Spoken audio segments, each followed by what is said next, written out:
folks. Welcome back to the iHealth channel, iHealth Radio. With your host, Hurricane H. Today's show is going to be a super interesting one. We're going to talk about quite a bit of things, and it's in the realm of health. It's a realm of maybe supplements. It's a realm of maybe cannabis business, because with me, I have someone who runs a couple of companies. They deal with the stuff that I just mentioned. We're going to talk about mushrooms. For those of you who are interested in learning more about the benefits and how they work and things like that. So I have with me the CEO and president of mycroboost and also Custom Capsule Consultants.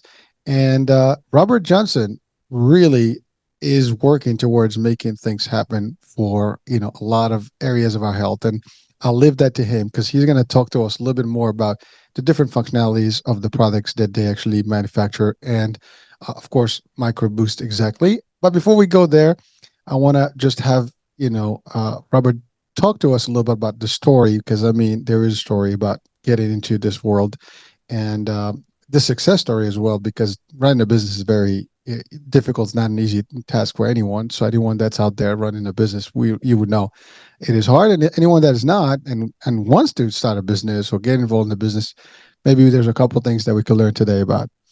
So, Robert, shall I call you Robert or Bob? Which one?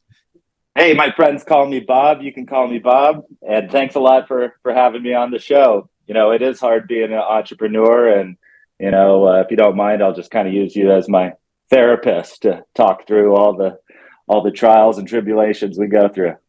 Oh, listen, please do. And, again, my pleasure to have you. And again, your stuff is pretty big and it is, part of where we are today in the health and, in the supplemental, the cannabis and the cannabinoids.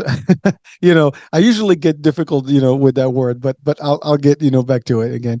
But it is a world that is not well understood, I would say, right? And so we'll talk about all that, piece. But really, as you said, you're a CEO, you're a business person, and it is very difficult world, to be out there. First of all, the idea to create a business and then pursue it and then make sure you get an imprint and a position in the market. There's all kind of stuff that goes in there, and it's a lot of work, strategy, and long hours.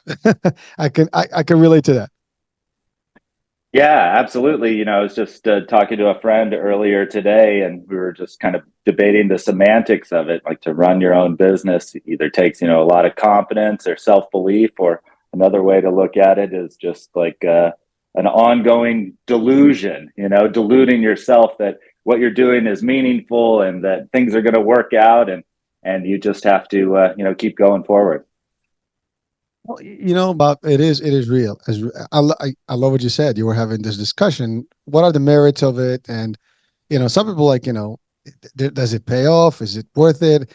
And you're right. There are moments of doubt. There are moments of like, what? Maybe I shouldn't have done this. But and it's not. I would again. I hear you when you say about delusion. I mean, really, am I going to do this? Am I going to make a difference? But the fact of the matter is, you are, and that's really, and the self belief has to be there. You got to believe, and if you didn't in the first place, you wouldn't be, where you are today. And that's the other thing. I mean, and looking at history, all the big guys, all the big companies have started with ideas from individuals who believed in those ideas and they pursued them. And it took a toll on them, but eventually you get there and it's very, fun. It's a good satisfaction. We know that your vision has been implemented and executed and now people are benefiting from it. I mean, that's just my take on it. So you want me to be a therapist? You're doing just fine, dude. You're doing great. And I support everyone who runs a business. By the way, even if you're running just, working in the business, I support anybody that's put an effort towards success. There's different ways and levels of success, depends what you want. And there is a satisfaction to being your own, entrepreneur and running your own, show. That's one thing. But even in the corporate world, I mean, you can run your own show as a head of department, whatever. That can happen too. You can be a CEO of a company and you don't have to own the company. So there's different levels of that. But it doesn't matter what level. It's still a difficult any job, any type of task, anything that you do that you have a vision for that you work towards is harder. And smaller business is even more difficult than as you get larger. It's different components, different stakes, but it's all the same. I mean, but you're right. It's all about that person. It's about the vision. It's about the toll. It's about the hours. And you do have these moments where like, oh man, am I doing this? Is it just me? And I get it. I mean, I've been there. I know exactly that feeling myself.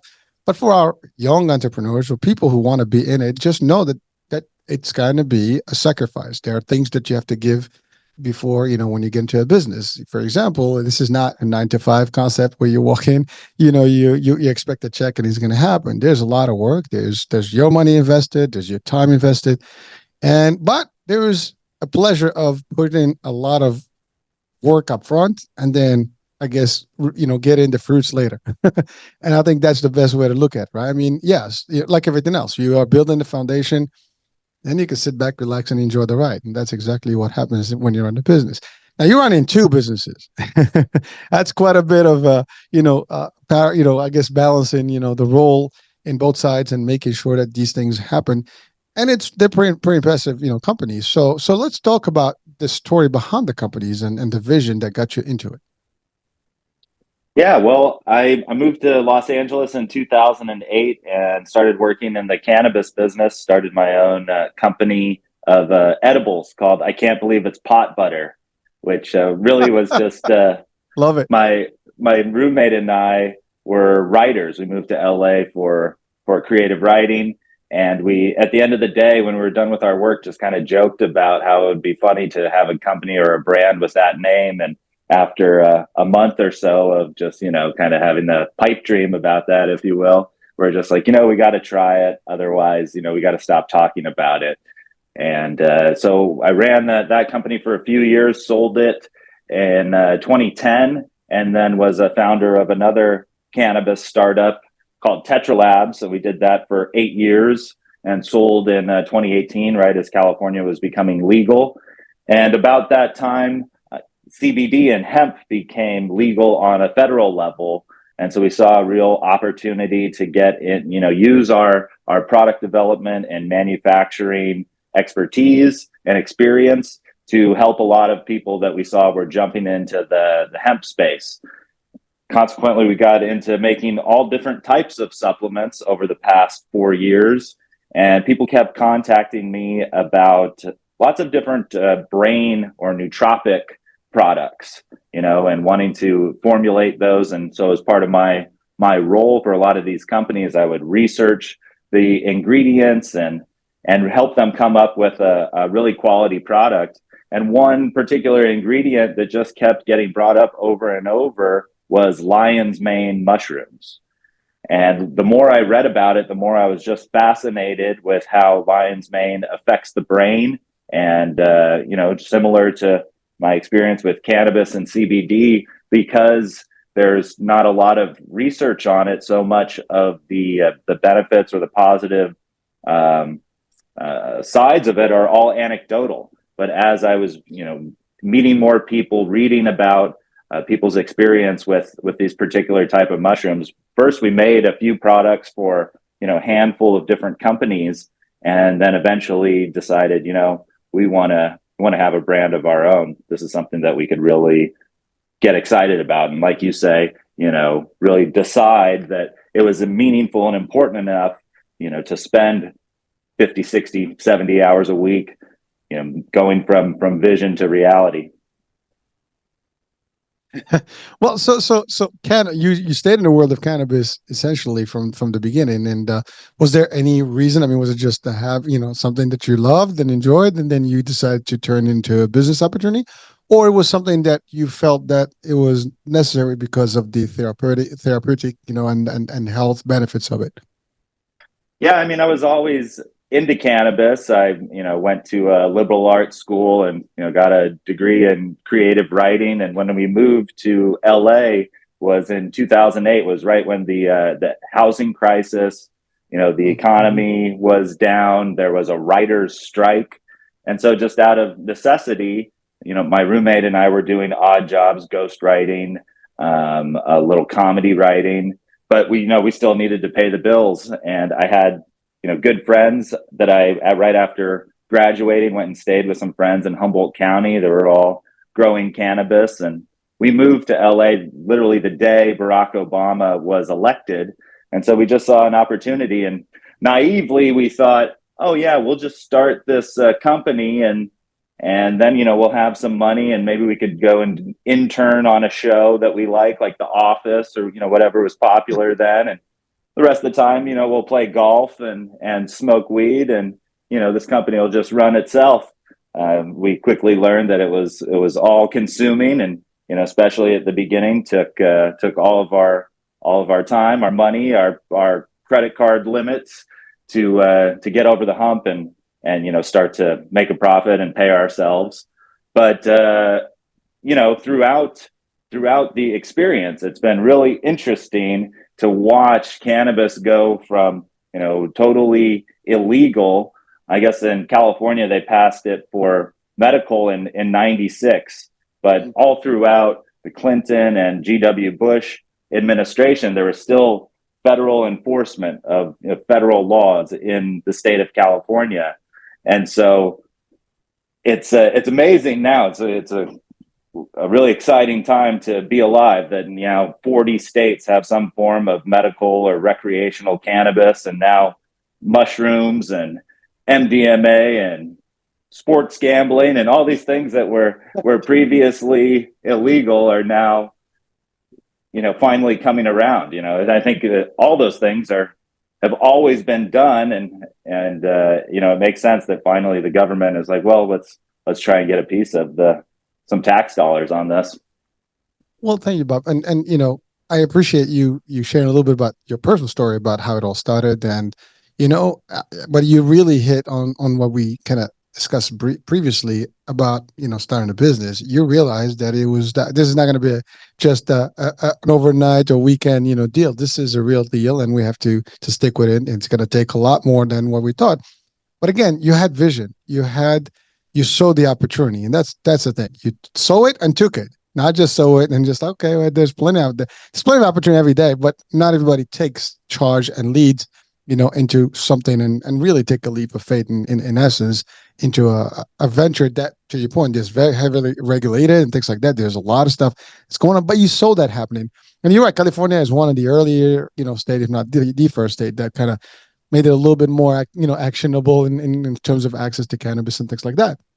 You're right. Now it's almost everybody, but it's funny because again, when we use the term legal, it's just when it gets legalized versus it becomes illegal based on whatever I guess laws that being put in place by a certain administration. But cannabis is not something new. It's been used in medicinal stuff, for centuries. But in the current era, it's regulated because it was counteractive to other industries, I would say, and things like that. And it's still the case. So it's kind of like it's competing against other, I guess, currents when it comes to business, opportunities, tobacco being one, I guess, and there's other ones. But you saw that value, and that's the thing. You're one of the few people. I've had a couple of shows with like companies that run hemp, or they develop their own hemp products and things. But I see the same visions. Like these folks, they see something new that is sexy, hot, it has benefits, and they take advantage of that opportunity and they deep dive into it and they work it to become the next best thing. And you did. So again, I want just to congratulate you for that, and just basically doing what you've done. And I love how it all evolved. I mean, you had a small company, you build it enough, you sold it, generate enough revenue, you start another one. And then as you see things move, you move with them. That's the other thing. You have flexibility, and you have to have that ability, malleability to actually do things in business. Otherwise, you'll be too rigid and you're not going to maintain and probably collapse. So again, for just little tips, for our audiences that are in business school, they want to learn tricks, those things can help you. Now, you went beyond that, so you went into the mushroom world. So why the mushroom world specifically? And I know there's multiples out there that are really from a medicinal, from a health aspect, they're very attractive and very good for you. And there's a lot of talk about them. And if you go to social networks now, you're going to hear some discussion about them. So let's talk about that transition specifically. Why? I mean, I know you've talked about one specific one, but is that the only one, or you've touched on others? Well, with MycroBoost, we work with all different types of functional mushrooms, and I think in addition to the benefits of it that I found through my research, I'm always just looking for, the future. And I think one of the cool things about being in the cannabis industry at the time that I was it was just like I really think it's the most grassroots activist campaign of my generation. That enough people got together, starting in Colorado, California, and Washington, and people put this on the ballot. They chose to disagree with what the government said is, should be illegal for almost 100 years, and got to see real change. And so that, I think, is what was most motivating to me. Is that I'm super happy that cannabis is great for people going through chemotherapy or glaucoma or arthritis, and naturally, as part of legalizing something, it goes through steps of decriminalization, and for cannabis, it became a medical thing first. But ultimately, I believe that cannabis is no worse, in fact, probably a lot better for you than alcohol or cigarettes and things that are legal in this country. And so I think adults should just have that right to choose, and not have to worry about going to jail or prison over a something that's a personal choice that I don't think it's actually harms people, but if it's harming anybody, it's not people outside of the smoker.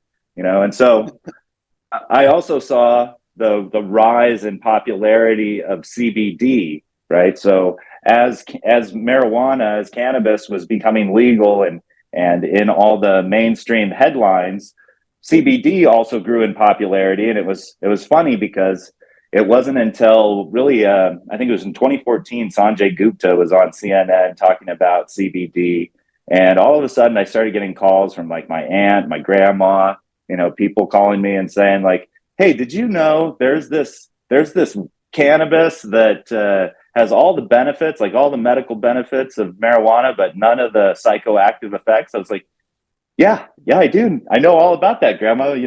But I think it just takes a certain authority sometimes, right? If it's your stoner nephew that is telling you that about this stuff versus somebody with a PhD on CNN, that makes a big difference, especially to older generations that have decades of propaganda and just say no, and the drug war that has influenced their thoughts and their perspective. And so consequently, I think mushrooms or cannabis was really a gateway drug, if you will, for the legalization of mushrooms. And I just saw the same sort of grassroots, enthusiasm is what I got behind. And I just so happened to find myself in Colorado at a CBD conference like the day after mushrooms were decriminalized in Denver, Colorado. And I got invited to a mushroom event there. I didn't know really what I was walking into, but essentially it was all of the people that worked on the bill to put it on the ballot, and they quite candidly said they did not expect it to pass. It passed by like 51%, and so they were all kind of gathering around and congratulating each other, but also now asking, okay, so what's next? And so I just find, being in those rooms really inspiring. It's almost like, revolutionary that people are taking it into their own hands to not only, start a business, as we talked a lot about, is like, takes a vision and, such determination, but actually changing the laws of a city, a state, a country, like that is a huge ambition. And it's really inspiring to me. Well, again, it takes a village, right? It's not easy, but it's happened slowly but surely. It's been going, across different states. I mean, and I'm in Jersey, so recently, I think last year, or the year before, it was a couple of years when they just made things legal in New York as well. It's only a couple of years since they made at least the cannabis and CBD and the recreational stuff. But it's transit is slow but sure. The mushrooms are not as well acceptable around the states yet, but it's happening. But you again, you saw the vision. It was a success to see these things happen, and you can take advantage of them because they have real benefits to people. And I love what you said that it's when you hear on CNN, oh, this stuff works, blah, blah, blah, it then becomes a lot more acceptable across the board, right? But, doctors and therapists and, naturopaths and a lot of folks have been talking about these things on and on and fighting the fight to make sure that these are accessible.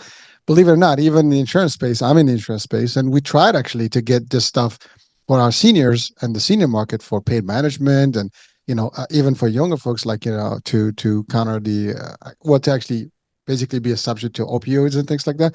So it kind of Hmm. like, but it is still, I mean, federally, there's still limitations. It's not, covered under certain, under Medicare, for example, there's limitations to what's covered versus what's not covered. The CBD, some of it, so it's kind of very challenging to actually have it, through, but it's changing. I mean, once the states, I think all the states have a firm agreement on this and they're all part of it. I mean, then it's very easy for the feds to actually take a stand there and change it. But it takes a lot of work, and people that are believing in this, and the I guess the healthcare uh folks that are participating in this are the ones behind the logic why this should be easy. And you said it, there's the very little aftermath or effects on the human compared to other things such as alcohol, which is legal now. I've yet to see someone with marijuana, cannabis, or any of these things, or mushrooms, that is going crazy and doing things. They're basically mellowed out. They're good. They're comfortable, and they're not bothering anyone. On the contrary, you get some alcohol in you, and you go like going crazy, like doing things, thinking that you own the world. So there's different things. And then for the health purposes as well. I mean, you talked about tobacco. I mean, it's clear today it causes cancers, different ones, and it's dangerous to the environment. Blah blah blah. We have not have well, there's no evidence, clinical or medical, that can be supported that it's detrimental to health to obtain it. And now, of course, anything in extreme can have some level of bad, but again, that's why there's industries that actually can you know clarify things and work on these things and the dosage and things like that, and it's happening. Now you have microboost that is specifically for the mushrooms. Am I getting that?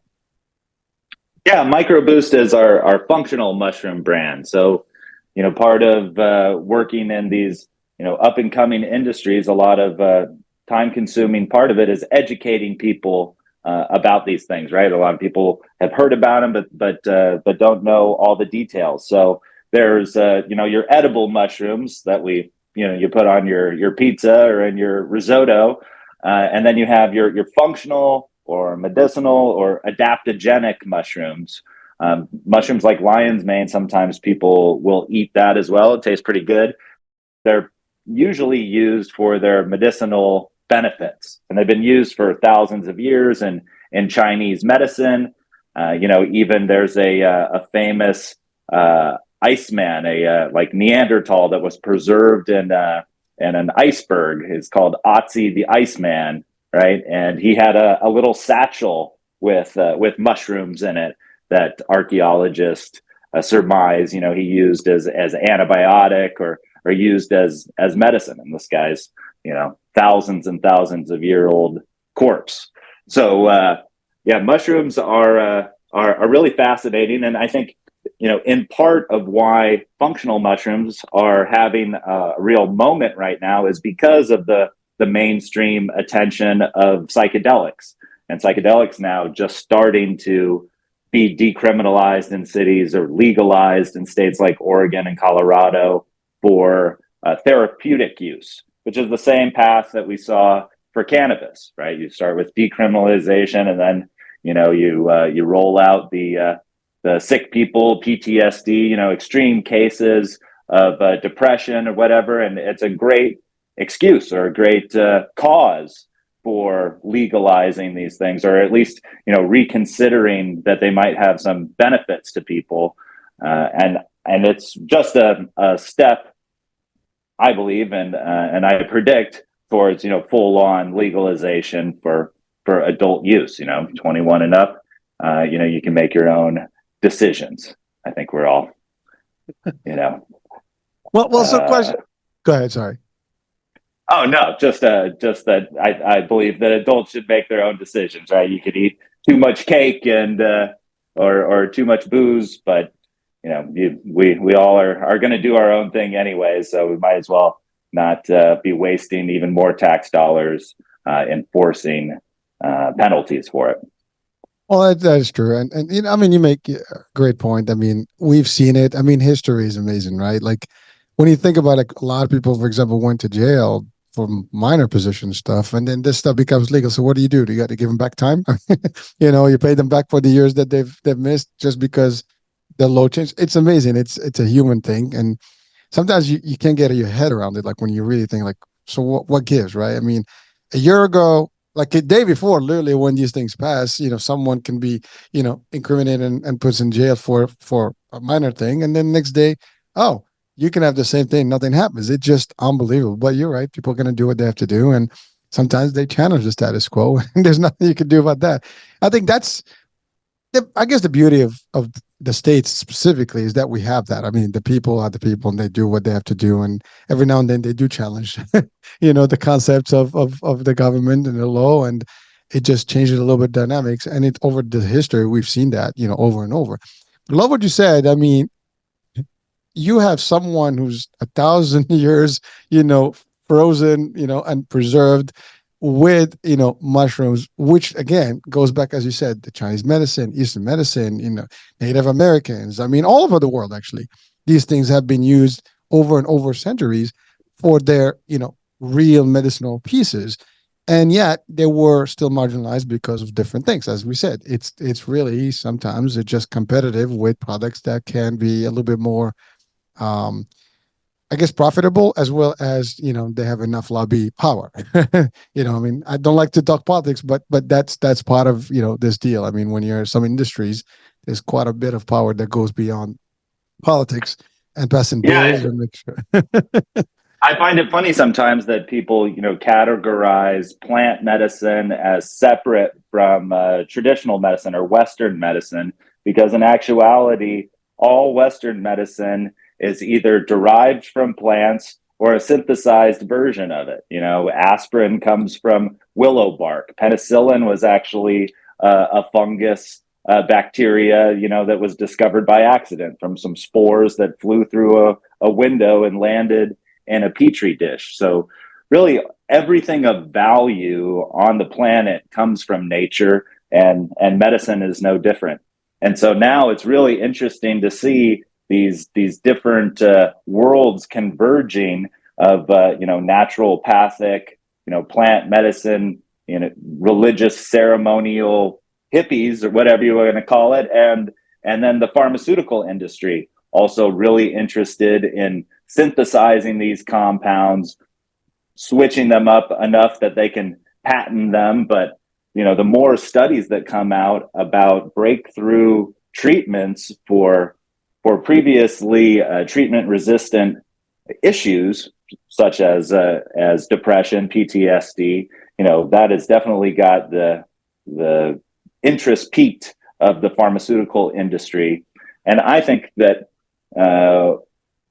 everybody coming at it from their own angle to bring psychedelics and mushrooms, whether the real thing or some synthesized amalgamation of it, is really going to be for the better of the planet. I think the reason I got into cannabis and mushrooms both was not just the recreational experience of it, which is fun, but I think the sort of thoughts that they provoke.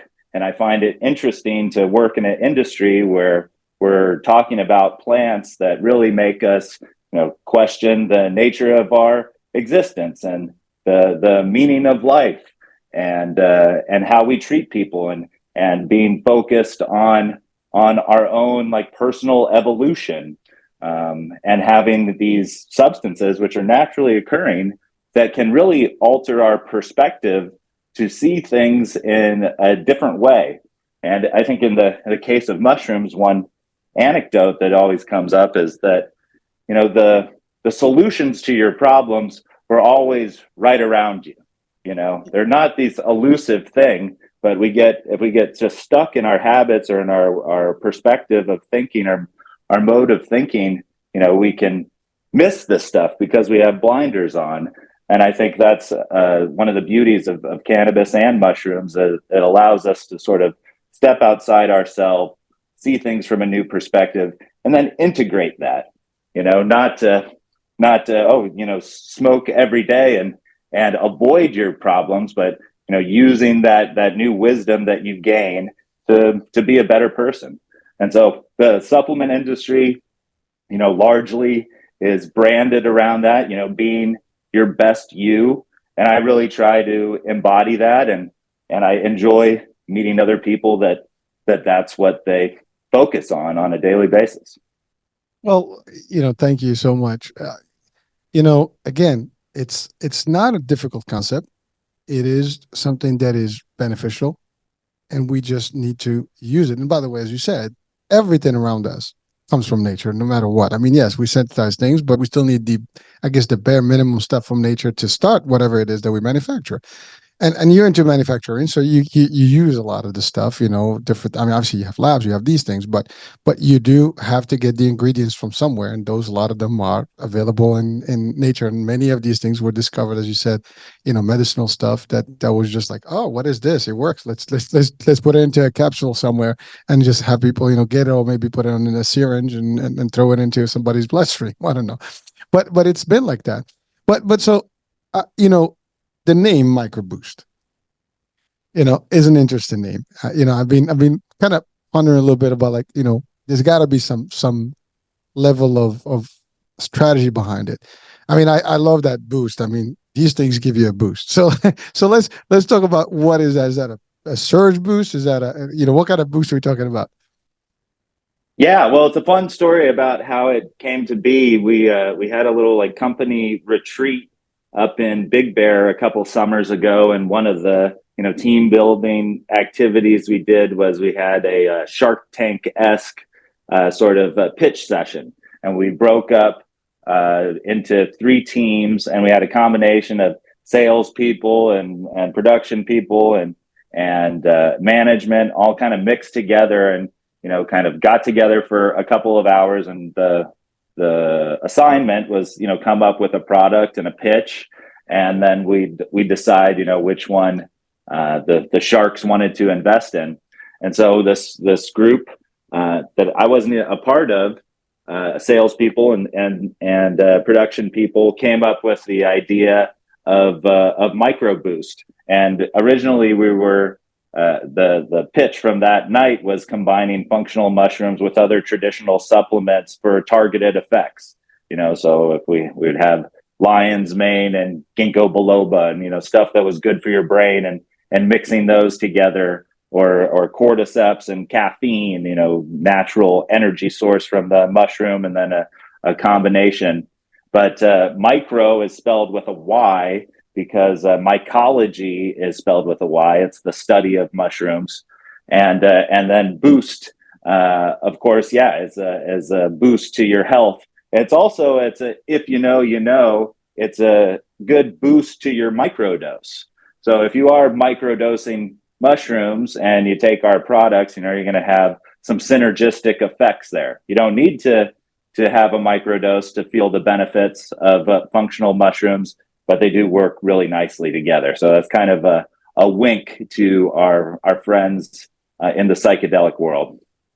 Well, thank you for that. I mean, I like that. But again, it's genius because it has the concept and it does give those boosts in different areas, and you target specific ones for specific, I guess, parts of the body and functions of the body, and that's really amazing.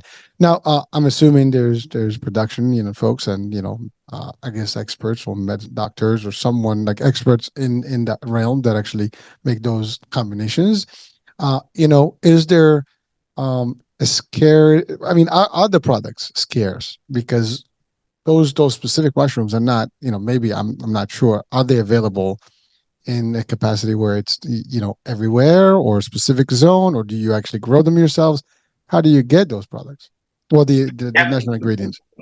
Well, because of the demand for it, definitely more and more people are growing mushrooms. We were fortunate to find a company out of Canada, father and son, company that have been growing mushrooms for about 40 years. And I think one thing for your listeners that are interested in mushrooms to really understand, it's something that I've been writing about and an activist about, is there is currently a petition to the FDA from a group of mushroom companies, and what they're requesting is that the FDA require for mushroom supplements to label on their product whether or not their product is made from the fruiting body of a mushroom versus what is called myceliated oats.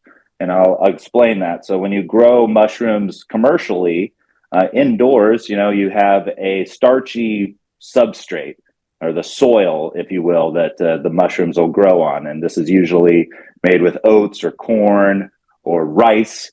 And that substrate is inoculated with the spores or the liquid culture, the strain of the mushroom. Throughout the substrate, the root system, or what is known as the mycelium, grow throughout that substrate. And then the fruiting body is what we know of a mushroom, the stem and the cap, or in the case of lion's mane, it kind of looks like a cheerleader's pom-pom or a lion's hair. But that fruiting body is what actually protrudes from the myceliated block. And in Mycroboost and companies that are petitioning the FDA, we use that fruiting body. With our products, we even make a concentrated version of that so we can fit, more medicinal benefits into a small form factor like a vegan soft gel or a gummy. But what I learned, and unfortunately, this is the case in across the supplement world, there's good and bad actors, right? Because it's not regulated by the FDA like the same way that pharmaceuticals are. People will obfuscate what is in their product sometimes, or kind of mislead customers. And as owner of Custom Capsule Consultants, we've made products for over 387 brands now, 99 of them last year. And so people contact me all the time and they want to put whatever trendy ingredient into their product, whether it's ashwagandha, elderberry, lion's mane. And sometimes, I'll go back and I'll do my research and I'll explain, all these ingredients are really great, but there's no way that we could put a significant amount of each of them in there that it would really be doing anything beneficial, right?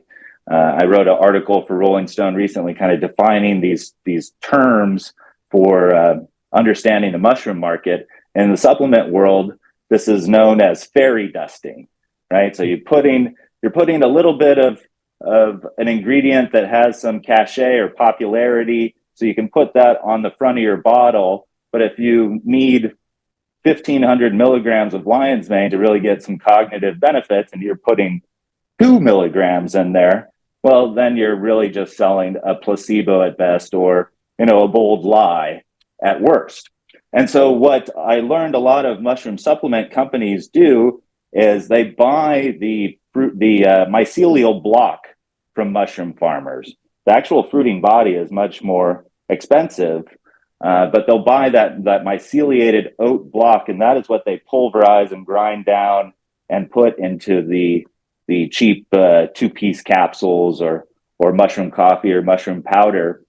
Now, there is some medicinal benefits in mycelium, but in the fruiting body, it's exponentially more. And then also what you have essentially a ton of filler, because in that block, the majority of it is oats or grain or starch and not the mycelium. And it could be the greatest oats on the planet, but if you're paying $40 for a bag of mushroom coffee, you're not paying for the dirt that it was grown in. And so in my research, I thought, wow, I understand people in business cutting corners and trying to get ahead and make the most profitable product. I thought, well, maybe this fruiting body is 5 times or 10 times stronger than the myceliated oats. It can't be that much of a disparity. But as I was researching this article and really educating myself, I found it's more like 500 to 1 of the benefits of a fruiting body versus myceliated oats. And so it makes sense that that this company, it's the company that we buy our mushrooms from, is petitioning the FDA and saying, hey, it's really misleading to customers to call a product that's made with myceliated oats mushrooms or to put mushroom imagery on the packaging. And I want people to buy MycroBoost, but more importantly, I believe in mushrooms so much that I want people to have a positive experience from it. Hmm. And what I experienced in the last 4 years with CBD, with so many people that were rushing in to, make a quick buck.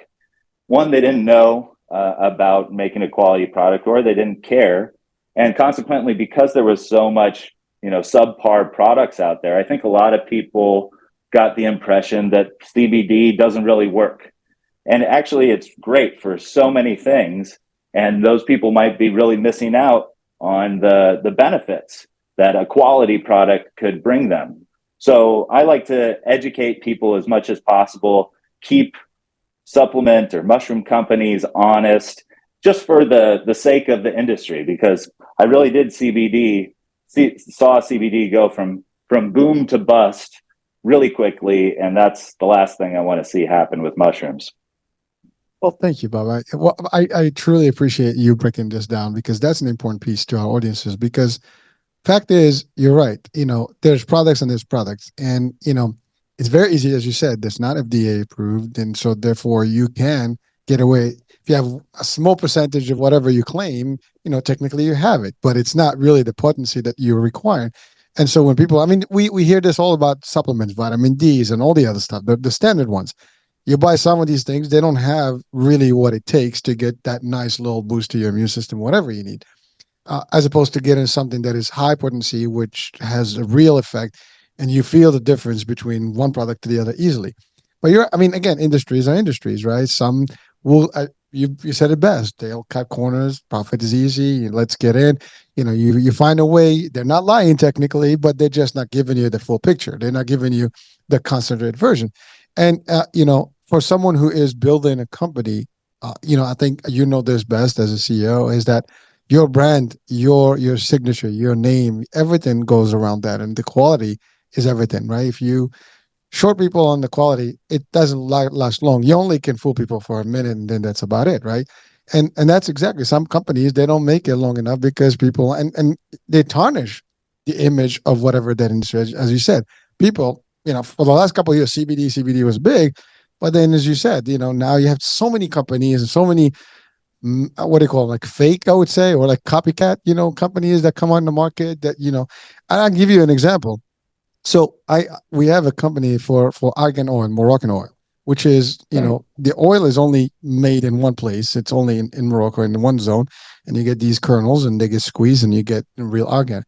A lot of products claim to have argan oil in them, but when, like they're argan oil, but when you go to the actual, content, it's like you said, 1%, 2%, 10% maybe at best. So the oil is really just diluted with other oils, but the actual potent, ingredient is very minimum. It's not 100%. It's not what you get.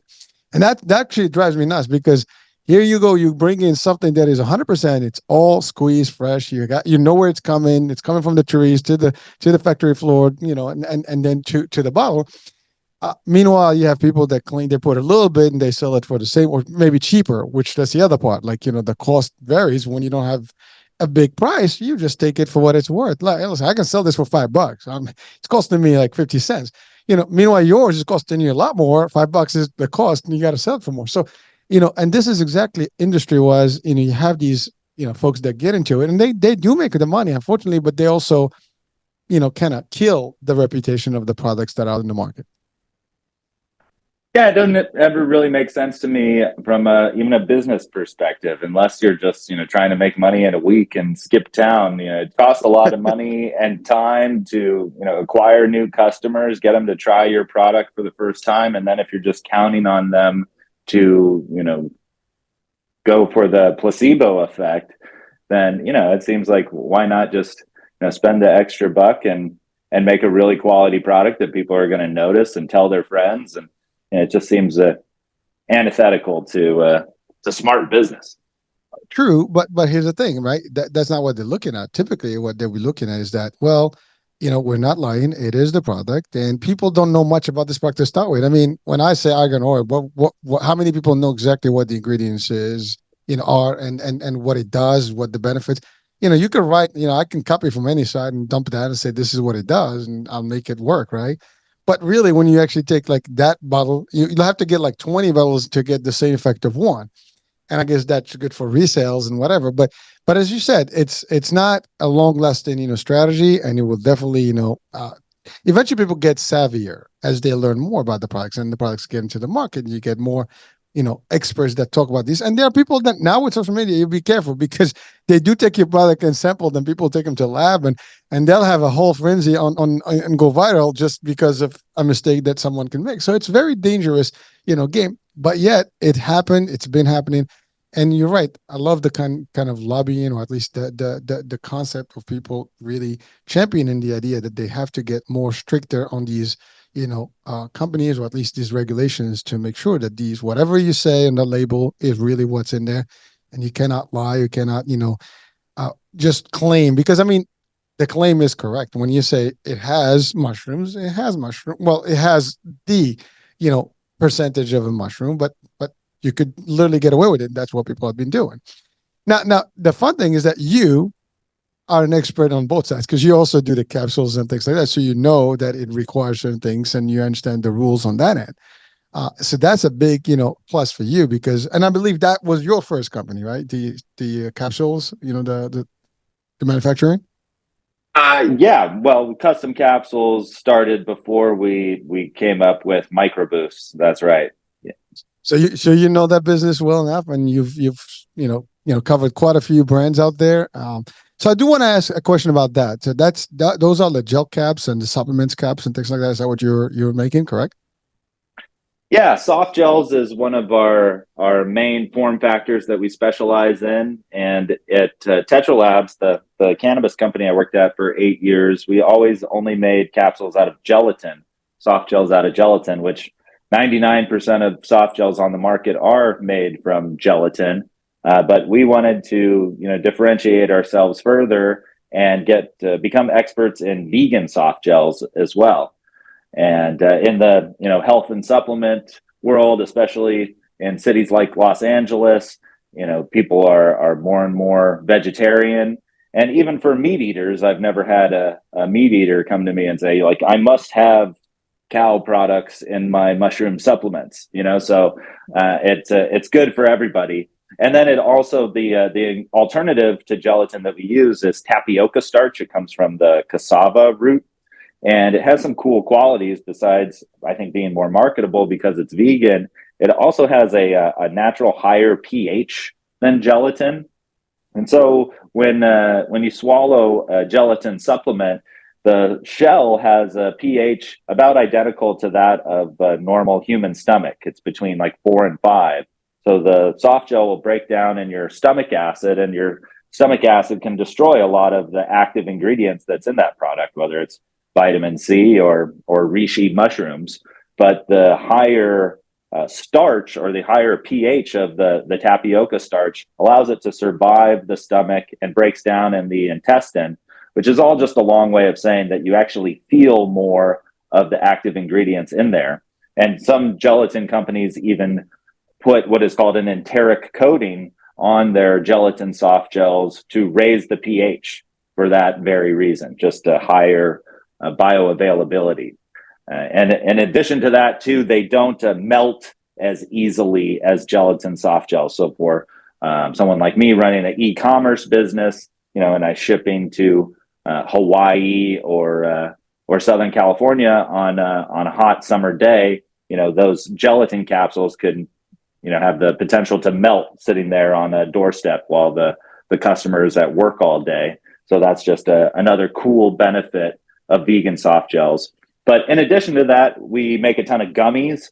Just in the past 5 years, not only in cannabis and mushrooms have gummies become really popular, but across the supplement industry, it's just, I think it's a lot more habit forming. People, adults like to have that little sugar hit. It's like kind of a Pavlov's dog reminder. I think it kind of creates this The candy. habit loop. Yeah. yeah, you're convinced yourself that you're being healthy by eating your apple cider vinegar gummies.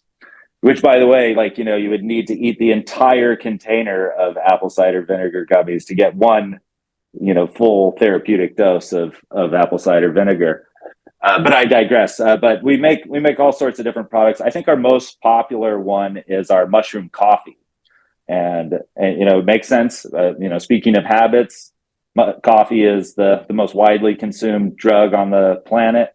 A habit of most adults, and so making a mushroom coffee alternative has really caught on. And part of our product development process is really understanding what's out there. So as we were developing the coffee, I bought the top 20 best selling mushroom coffees on Amazon, and we tried them all, and a lot of them tasted what I would call healthy, or in a less kind way, like dirt. And maybe that's because they're using the myceliated oats. They're using literal soil in their product, and consequently it doesn't taste very good.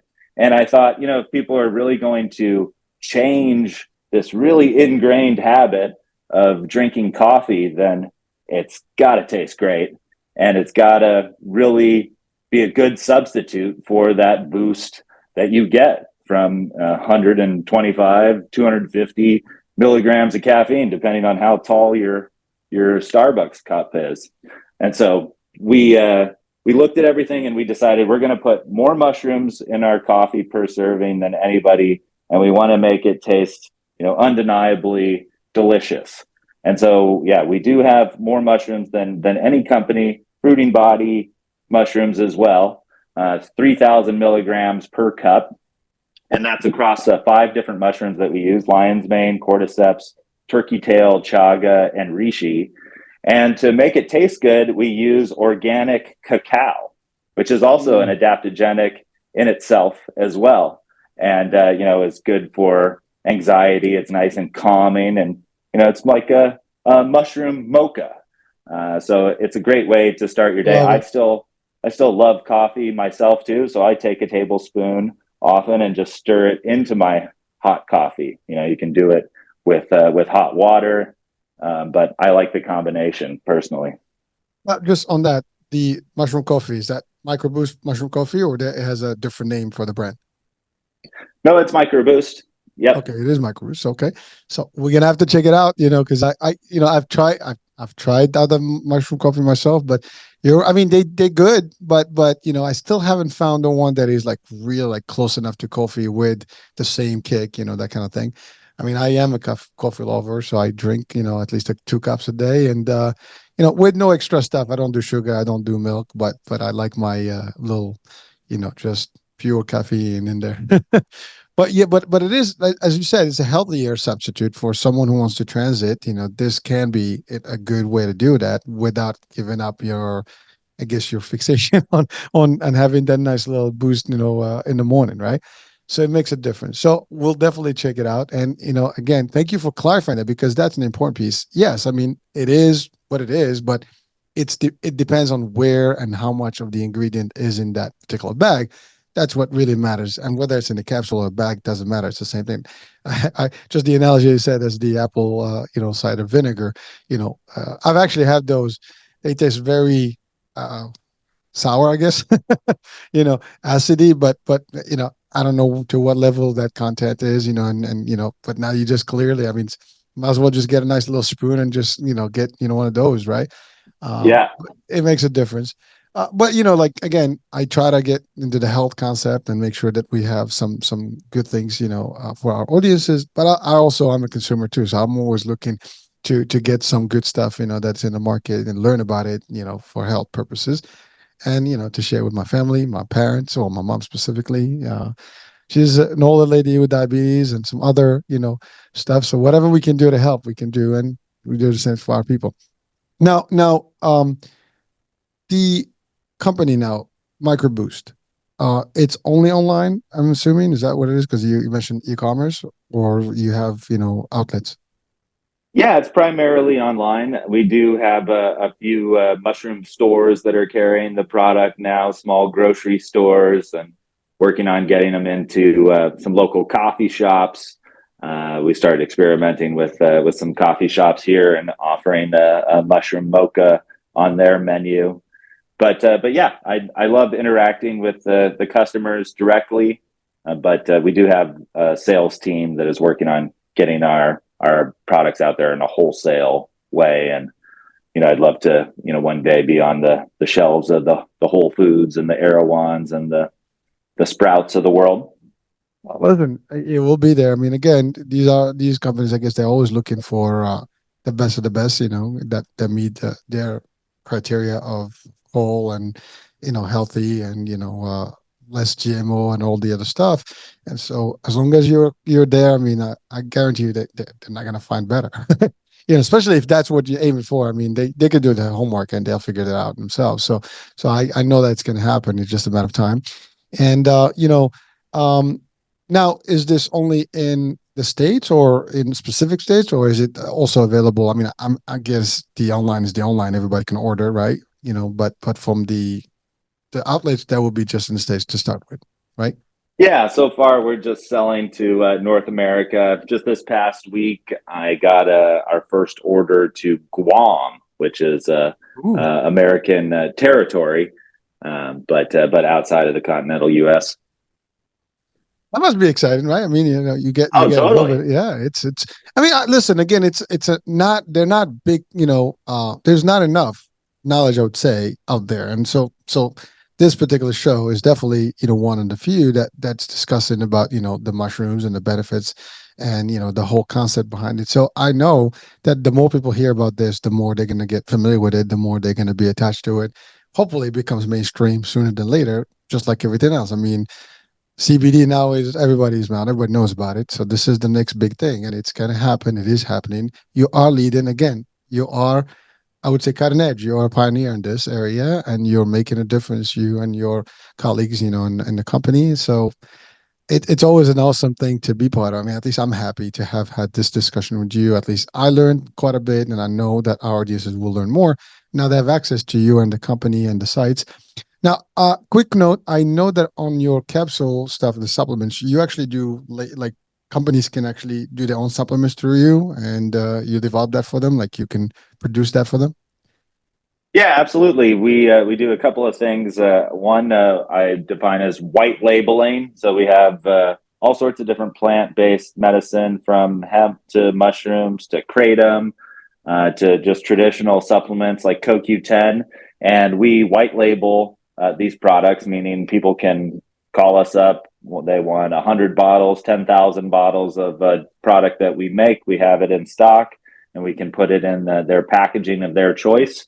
And then the other thing that we do is what I call private labeling, and that's where you call me up and you say, "Hey, I like your mushroom products that you're doing here, but I don't want to do a coffee. I want to do a matcha, or I want to do a different flavor of gummy or something custom." And we work together with them to bring that to reality. Sometimes they've got the recipe and they're ready to go, and other times they come to me and they say, "Hey, I want to use plant based ingredients for supplement for like bloat or gut issues." And so it all is like on a case by case basis on how involved we get. And sometimes people even just buy bulk products from us and they package it themselves. Everything is really a la carte, and I try not to dictate how entrepreneurs are going to run their business, because it doesn't really matter anyways, right? People get into running their own business so they don't have to be told what to do. And so I just like try to be a good guide for them and resource. Well, you're a great partner, and that's how you build a good business model. And you're right. I mean, but you have different flexibility, different options, which makes it a lot more attractive to different audiences and different groups and different angles. Not everybody wants to do the same exact thing. You can be a small business and start with your own, as you said, the white label. Just get a few bottles and test them out. You want to get your own stuff in there and ingredients, you can do it. As you said, you can get just your bucket of things, and you can do whatever you want with them, your own lab, and make it happen. So I mean, you have these options. I just wanted to at least give that to our audiences so they know, if in case someone is interested in maybe using you as an ag supply for Yeah, those it's really supplements. So exciting for me because I love plant medicine and I love entrepreneurship, and so I get to work with 99 different entrepreneurs who are into plant medicine. So it's a great way to make friends and be inspired and also see what's working too, right? I have a pretty intimate understanding of these guys and gals businesses, and I learn from them every day, and people are experts in things that I have no understanding of in some cases, and so it's always interesting going into work, and I never know what I'm going to learn or who I'm going to meet. But it's been a fun ride. well, listen, it's a good feeling. As I said earlier, I mean, doing what you're doing, it must be fulfilling, and it looks like you're enjoying it, and it is a great place to be when you do that. So now you mentioned like you do a lot of research, but you also do like ebooks and informative stuff that you produce yourself, right? Yeah, I'm working on a book this year on mushrooms, and yesterday I just published my 11th article on mushrooms in Rolling Stone.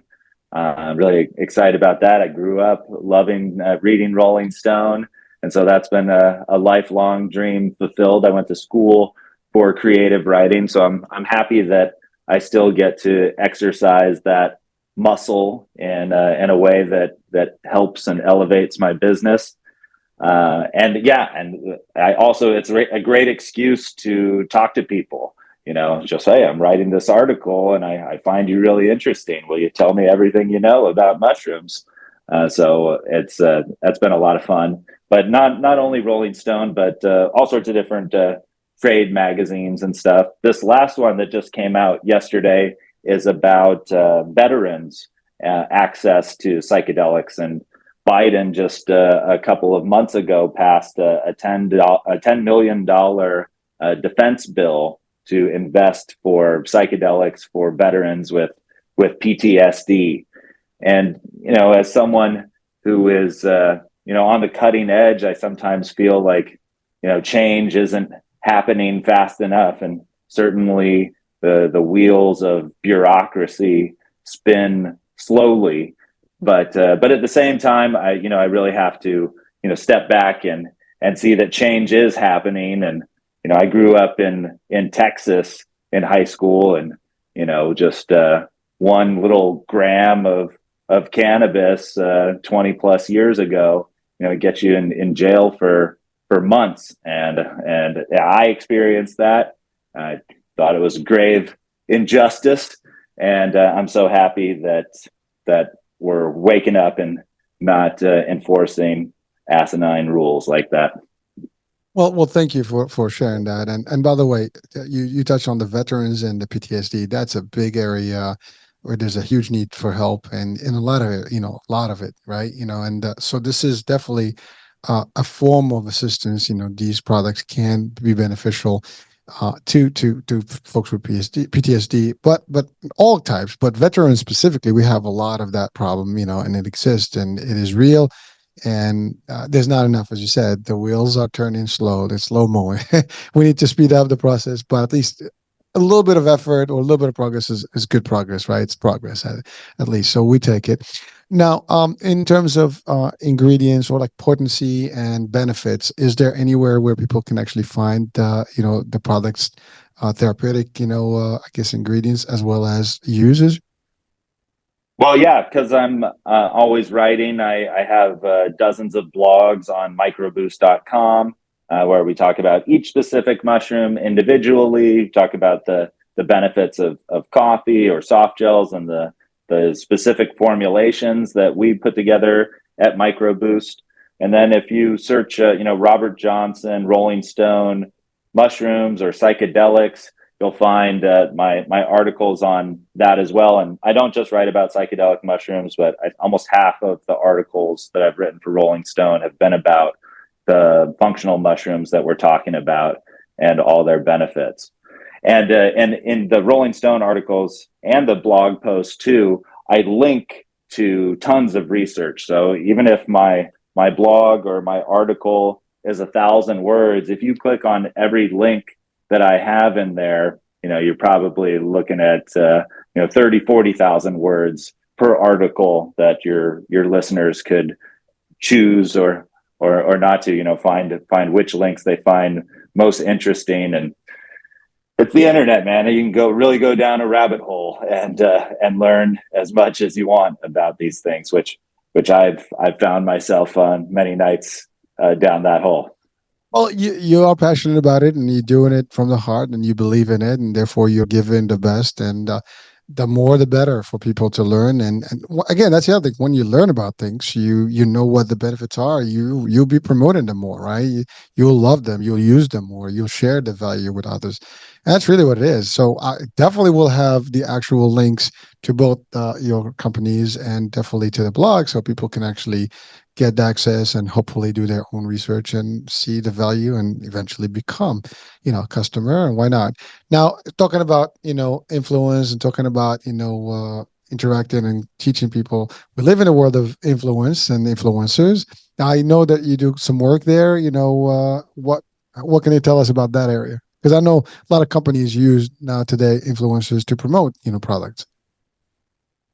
Well, yeah, a ton of the podcasts that I go on are health and fitness podcasts like yours, and so we have a lot of affiliates that run their show. After we're done with this show, I'm plan on sending you a nice care package of all of our products. If you like them and want to share them with your audience, we welcome that. I'm going to South by Southwest in a couple of weeks in Austin, Texas, and sharing the stage with some journalists, activists, and one mushroom satirist. He does parody videos of the psychedelic industry.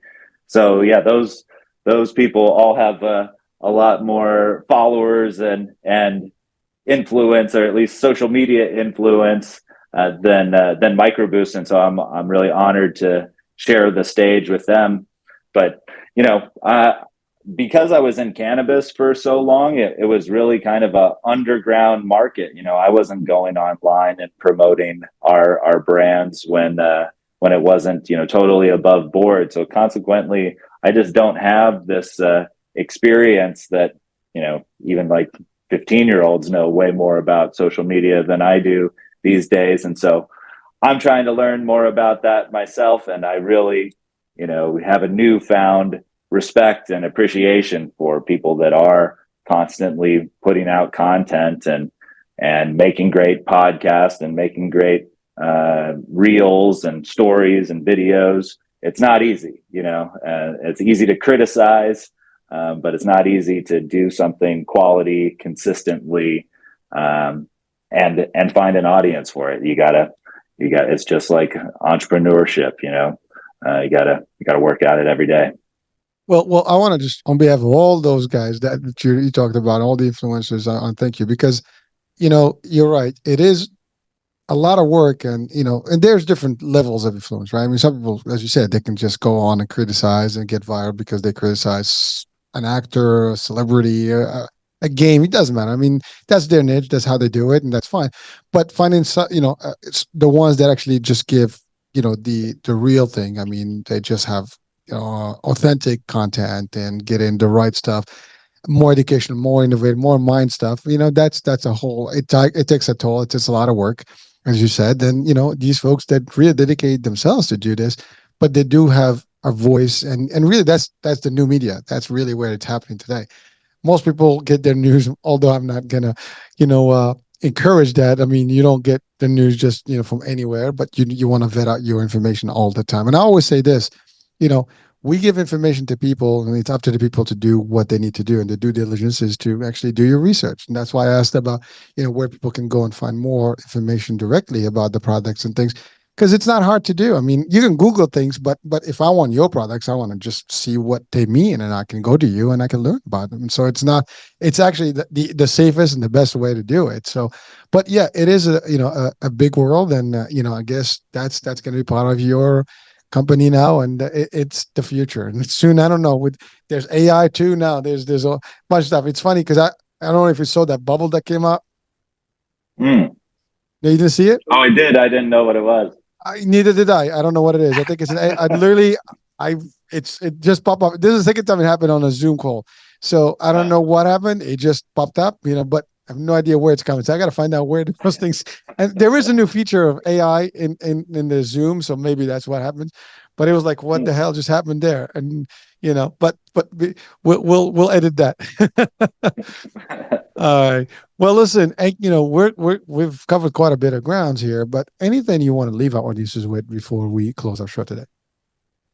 Well, I think it's just my personal experience with mushrooms is about changing habits, and mushrooms have allowed me to have just more awareness of my actions, and allow me to, I think, really see them for what they are. And I think the biggest change that I've experienced is not being ruled by my emotions. I mean, I still obviously experience these emotions, but that perspective that mushrooms have given me, both functional and psychedelic, have just made my life that much happier, because I'm not reacting to life as much, but just acting with intention. And so, if I could share, one thing that has been like most transformative for me, it's that. And so that's the main reason why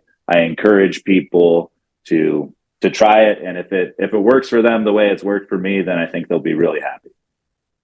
Well, thank you so much. Yeah, Bob, it's been an honor, a pleasure. I enjoyed this discussion. I've learned quite a bit. I mean, again, I'm still novice in the world of mushrooms, and and even in the hemp world and cannabis. I mean, I've had few shows, but you learn every day. And I mean, unless you're in it day in day out, I mean, it's you know some, but you don't know everything. And I don't think anyone knows everything about everything. That's spirit. That's where knowledge comes in. You got to keep digging and learning more. You were about to say Well, something. yeah. Yeah. I'm grateful that mushrooms made it possible for me to meet you as well, man. So They, it's very exciting. I appreciate talking to you. well, it's funny, but they do have a magical effect. They get people together. Exactly. So well, listen, it's I mean, there is always that we hear about those like the mushrooms. You can be in a nice little place, but the reality there's really good benefits to this stuff. This is the real thing. It's existed. It exists now, and we need to take advantage of it. And frankly, I'm a big in the last 4 years since I started the channel and the radio, I've realized that we have been out on a lot of good stuff when it comes to health. We've been taught a lot of things that were completely what we're not supposed to be doing, and it's just how it's been. And you don't realize how bad it was.